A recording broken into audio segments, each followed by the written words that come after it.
Estructura de control for o ciclo for. El ciclo for es una estructura de control que nos permite realizar un procedimiento cíclicamente, hacer que ese proceso se ejecute una y otra vez un determinado número de veces según lo necesitemos. ¿Cómo funciona? Pues simplemente tenemos nuestro for y dentro de los paréntesis tenemos una variable que nos va a controlar a través de una inicialización de dicha variable, un incremento y una condición de terminación de dicha variable, el número de procesos que vamos a tener aquí dentro de los corchetes del for. Entonces el proceso que tengamos aquí va a ser cíclico, se va a repetir varias veces. Entonces tenemos la inicialización, la condición y el incremento de la variable. Esa variable de control la tenemos inicializada aquí en rojo. Para el DFD pues la inicialización sería acá. La variable de control en este caso se llama i. Va a tener una condición, mientras que esa condición se cumpla va a ejecutarse el procedimiento que tenemos acá. Y aquí tenemos el incremento que va a tener cíclicamente dicha función que nos controla el número de ciclos. Por ejemplo, si yo aquí en el DFD inserto un ciclo para, podría darle doble clic y aquí a la variable i ponerle que comience desde un valor de 1 hasta un valor de 12, como está en el ejemplo, de 1 en 1. Veamos cómo va a correr esto si vamos a imprimir el valor de la i cada vez que lo corramos. Entonces, si yo lo ejecuto, me va a mostrar que 1, 2, 3, bueno, todos los valores que va a tener la i de 1 en 1 hasta 12, nos va a hacer 12 ciclos. Entonces, si nosotros hacemos una tabla prueba de escritorio, veríamos que estos son los valores que va a tomar la variable i. Ahora vamos a suponer que agregamos otra variable, una variable llamada x. Vamos a ver cómo la podemos poner aquí. Por ejemplo, vamos a decirle que esa variable x nos comience con un valor de 7 y la vamos a incrustar dentro del ciclo. Vamos a decirle que esa variable x sea el valor anterior que tenía por 2 más 2 elevado a la i. Veamos cómo funciona ese asunto. Entonces, si nosotros la corremos, bueno, aquí vamos a ponerle que nos muestre preferiblemente el valor de la x, ¿sí? El de la i sabemos que va a ser de 1 a 12. Entonces, ¿qué valores nos puede mostrar esto?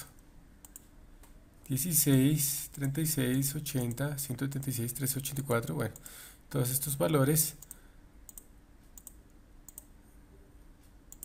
12 valores. Veamos aquí cómo es que esto nos está funcionando. Insertamos una fila más correspondiente a los datos antes de que comiencen los ciclos. O sea, serían los valores precíclicos. Entonces el valor de x es 7 y bueno, y todavía no tiene ningún valor. Ahora, cuando hacemos el primer ciclo, vamos a tener que el 7 se va a multiplicar por 2 y le vamos a sumar el 2 elevado a la variable i, que en este caso es 1, ¿cierto? Por lo tanto, su valor va a ser 7 por 2, 14, más 2 sería 16. Ahora seguimos con 16 por 2 más 2 elevado a la 2. En este caso sería 16 por 2, 32, más 4, 36. Finalmente, los datos que tenemos de la tabla prueba de escritorio son los que tenemos aquí. El 7 tomó todos estos valores. Aquí tenemos el procedimiento respectivo que hubo en cada una de las líneas para calcular la siguiente, y finalmente la X tuvo el valor de 77.824 como valor final después de los 12 ciclos. Bueno, aquí tenemos otro ejemplo en el que el for está controlado por una variable llamada contador. Dicha variable se inicializa en 1 y mientras que sea menor o igual a 20 va a seguir haciendo ciclos y se va a incrementar de 1 en 1. Aquí hubiéramos podido poner contador más, pero bueno, es lo mismo que poner contador igual a contador más 1. Le asignamos 1 cada ciclo al contador. Y lo que voy a hacer es imprimirme el valor del contador por 2 menos 1. Veamos cómo funciona. Entonces, vamos a correrlo. Observemos aquí el contador que comienza en 1, mientras que sea menor o igual a 20 y va de 1 en 1. Veamos acá cómo va a funcionar esto. Aquí nos muestra que nos va a imprimir todos los números impares del 1 al 39. ¿Por qué? Porque la primera vez va a multiplicar 1 por 2 menos 1. Después va a ser 2 por 2 menos 1. 3 por 2 menos 1. Y así sucesivamente nos va entonces a estar imprimiendo 1, 3, 5, 7, etcétera, hasta 39, los primeros 20 números impares. En este segundo ejemplo tenemos un for que se inicializa en 10 su variable de control, que en este caso se llama i. Entonces esta variable que nos controla el número de ciclos comienza en 10 y llega hasta 1000, mientras que sea menor o igual a 1000. Pero se va a incrementar no de 1 en 1, sino se va a incrementar de 5 en 5. Esto ya lo vimos en operadores sobrecargados, que es lo mismo que escribir i igual a i más 5. Y aquí entonces me va imprimiendo el valor de la i, todos los valores de 10 en 10 hasta el 1000. Veamos cómo funciona. Entonces, si lo corremos, nos va a mostrar todos los números del 10 hasta el 1000 y va a ir de 5 en 5. 10, 15, 20, 25, 30, 35. Aquí vemos que están separados por tabulaciones y por eso los podemos ver así en este formato de columnas. Aquí está la tabulación respectiva. No tenemos ningún fin de línea. En el tercer ejemplo vemos que la variable de control se llama num y va de 1 mientras que sea menor o igual a 10 y de 1 en 1, se incrementa de 1 en 1. Por lo tanto se va a hacer 10 veces este ciclo, que lo único que hace es mostrarme un letrero. Si lo corremos, vemos que lo que hace es mostrarnos la misma salida feliz día 10 veces. Bueno, aquí tenemos un cuarto ejemplo en el que la variable j es la que nos controla el número de ciclos, pero esta variable no va incrementándose, sino que se está decrementando. O sea, se va disminuyendo de 10 en 10. Comienza en el valor 1000, se inicializa en el valor 1000 y mientras que sea mayor o igual a 10 va a ejecutar el proceso de mostrarnos la j. Veamos cómo funciona. Bueno, corramos este ejemplo y nos va a mostrar que arrancó desde 1000, es el valor inicial de la variable de control, que es la misma que está imprimiendo, y va decreciendo hasta el 10, pues de 10 en 10 se va disminuyendo, como lo vemos acá, que va creciendo de 10 en 10 y lo hace mientras que sea mayor o igual a 10. Y cada ciclo lo único que hace es imprimirnos el valor de la j. En este quinto ejemplo vemos que la variable que nos controla el número de ciclos se llama num y está declarada antes del for, al igual que en el anterior ejemplo que se declaraba la j antes del for. Lo podemos hacer dentro del for o antes del for.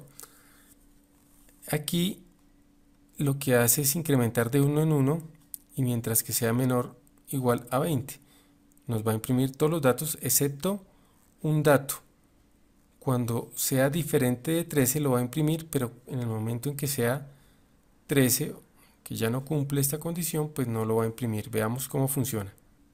Bueno, si lo corremos, vemos que nos va a imprimir todos los números del 1 al 20, exceptuando el valor 13 que no cumple con la condición que está dentro del ciclo.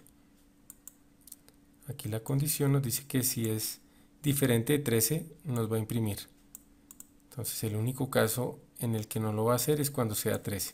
Observemos que aquí no tenemos corchetes porque el for tiene solo una línea que es el if y el if solo tiene una línea que es el cout. Por lo tanto no necesitó corchetes. Bueno, aquí tenemos un sexto ejemplo en el que la condición es una condición compuesta. La variable que nos está llevando el control de el número de ciclos se llama x, se inicializa en m y mientras que sea mayor que 3 y menor que 9, pues va a estar ejecutando ciclos y va a ir de uno en uno. Veamos cómo funciona. Bueno, aquí vemos que la m se inicializa en 5, por lo tanto la x se va a inicializar en 5 y va a ejecutarse mientras que sea mayor que 3 y menor que 9, va a ir de uno en uno. Veamos cómo va a correr. Nos muestra que va a tener el valor de 5, 6, 7, 8, pero pues no llega hasta 9 porque lo impide aquí la condición de ejecución. En este séptimo ejemplo vemos que el for tiene dos variables que sufren incremento. La x se incrementa de 1 en 1 y la y se incrementa de 2 en 2, pero solo tiene una variable de control. En este caso nuestra variable de control va a ser la x porque es la que está presente en la condición. De hecho aquí la y se inicializa y también la y sufre incremento, pero al no estar presente en la condición, pues no hace parte realmente del control de los ciclos, pero sí se está afectando cada vez que hay un ciclo. Veamos cómo funciona. Bueno, aquí vamos a hacer que nos imprima el valor de la x y de la y cada vez que hace un ciclo, para ver qué valores va a tomar. Aquí vemos que nos está imprimiendo 4, 5, 6, 7 y 8 de 1 en 1 la x, pero la y va de 2 en 2, 6, 8, 10, 12, 14 y se hace mientras que la x sea menor que 9. Pero si le hacemos un cambiecito, por ejemplo ponerle aquí la y, en ese caso la y se convierte en una variable de control también. Tendríamos dos variables de control porque ambas están incrementándose, ambas se inicializan y ambas están controlándome, lo más importante, el número de ciclos a través de esta condición. Entonces aquí ya nos cambiaría, corrámoslo y nos tiene que dar otra cosa, ¿no? Aquí ya nos mostraría que haría hasta el primero y segundo ciclo, pero de ahí para allá la y supera el valor permitido, que aquí nos dice que tiene que ser menor que 9. El ejemplo 8 nos muestra un procedimiento un poquito más largo en el que va a mostrar una serie, o sea, la suma de una sucesión de datos. Entonces, esta serie lo que va a hacer es encontrar cada uno de los elementos de la sucesión e irlos sumando a una variable que va a totalizarla. A esa variable nosotros la vamos a llamar una variable acumuladora. En este caso esa variable va a ser suma. Ahora, también tenemos unas variables que nos van haciendo un conteo, por lo tanto las llamamos variables contadoras. En este caso, obviamente la variable a es una variable contadora, como todas las variables que controlan el número de ciclos, pero también, en este caso, además de controlar el número de ciclos, va a participar dentro del proceso para el cálculo o la consecución de cada uno de los elementos de la sucesión. Entonces, este valor de a, esta variable de control a, va a tomar valores de 1 a 20, que en este caso también van a ser los valores del numerador. Aquí tenemos el numerador, 1, 2, 3, 4, 5, 6. Y el valor del denominador, que va a ser la b, va a ser simplemente la multiplicación por 3 menos 2 de dicho numerador. Aquí vamos a hacer con este cout que nos imprima en pantalla la respectiva sucesión, y finalmente suma va a tener pues la acumulación de todos los elementos, la suma de todos los elementos de la sucesión, de modo tal que a eso es lo que llamamos serie, ¿no? La suma de todos los elementos de la sucesión, que al terminar el for es lo que me va a imprimir en pantalla. Veamos cómo funciona. Bueno, si lo corremos, podemos observar que me está imprimiendo cada uno de los elementos de la serie, o sea, cada uno de los elementos de la sucesión que se están sumando. Aquí cada uno es su numerador, que es A, y su denominador, que es B. Al sumarse, al final me da 8.02. Ahora, si yo le digo que me ponga más elementos, por ejemplo 100 elementos, él me va a compilar mostrando los 100 elementos de la sucesión con la misma secuencia con la que van, y me muestra que la suma fue de 35.05. Entonces vemos que esta sucesión parece que no va a converger a un punto específico, pero entonces pongámosle 1000 datos y corrámoslo así con los 1000 datos, y me muestra que va a 335.5 la suma. Por lo tanto, parece ser que no es una serie que converge en un punto, sino que se va al infinito finalmente. Aquí vemos el cout con el que estamos imprimiendo para verificar que la serie sí esté sumando los datos correctos de la sucesión, para ver que la sucesión sí sea la correcta. Aquí ya tenemos una aplicación práctica de los ciclos haciendo una función llamada potencia. Esta función potencia va a ser muy parecida al POU, que lo que hace es elevarnos una base a un exponente. O sea, va a recibir dos parámetros, la base y el exponente. En el main, pues le pedimos al usuario que nos ingrese la base y el exponente respectivos, e invocamos la función potencia dándole esos parámetros, de modo tal que la función, cuando nos retorne, nos imprima en pantalla la respuesta de la potencia de b a la n. Aquí podemos observar que va a recibir b y e. Arriba se llaman b y n, pero ya sabemos que pueden tener diferente nombre, en este caso n, y en este otro caso, dentro de la variable local de potencia, se va a llamar e, y no tiene por qué haber ningún problema. Arriba tenemos el prototipo de la función potencia, que recibe un flotante y un entero. Veamos aquí qué tendría que pasar, pues para que nos retorne como total el valor de elevar b a la e. Aquí vemos que inicialmente total se inicializa en 1 y es de tipo flotante, que es la variable o el tipo de variable que va a retornar potencia. Entonces hasta ahí está todo en forma coherente. Ahora, aquí entonces tenemos nuestro for o nuestro ciclo, que cíclicamente lo que va a hacer es simplemente ir multiplicando la b por total, y cada vez va acumulando en el mismo total, de modo tal que esto se va a hacer e veces. Veamos cómo sería la tabla prueba de escritorio para ejecutar este algoritmo. Entonces, vemos que en verde tenemos las variables parámetros 2 y 5, que nunca van a cambiar. Siempre van a ser 2 y 5, la variable base 2 y el exponente 5. Ahora vemos que el exponente nos sirve como parte de la condición que va a acotar el número de veces que se va a ejecutar este for o este ciclo. Entonces sabemos que como se va a ejecutar 5 veces en este caso, pues vamos a hacer la multiplicación con total 5 veces, de modo tal que va a ser de la siguiente forma.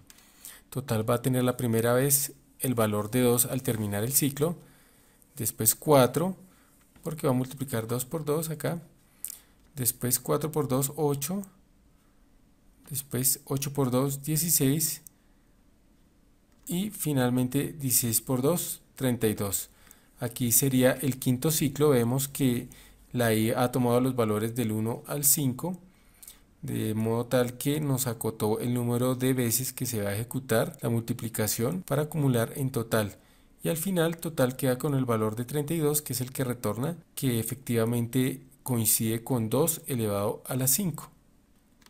En este programa, en este algoritmo, entonces dentro del for tenemos que nuestro contador es la variable i, que también es la que nos controla el número de ciclos, y nuestro acumulador pues sería la variable total.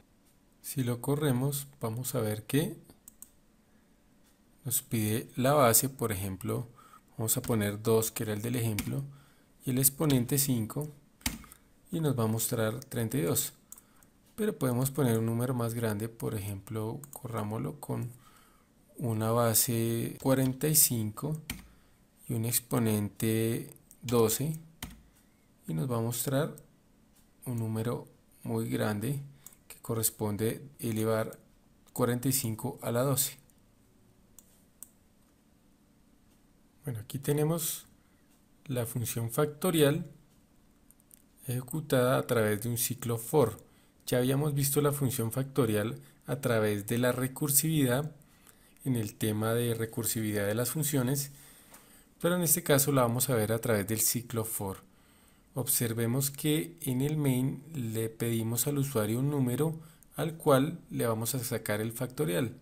Entonces lo que hacemos es ingresar ese parámetro, ese número que le dimos como parámetro a la función factorial, y lo que retorna la función factorial lo imprimimos con un cout. Ahora bien, ¿cómo funciona acá?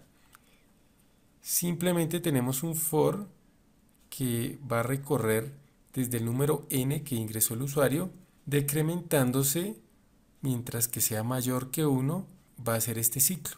¿Qué va a hacer? Pues siempre va a multiplicar la x por el total.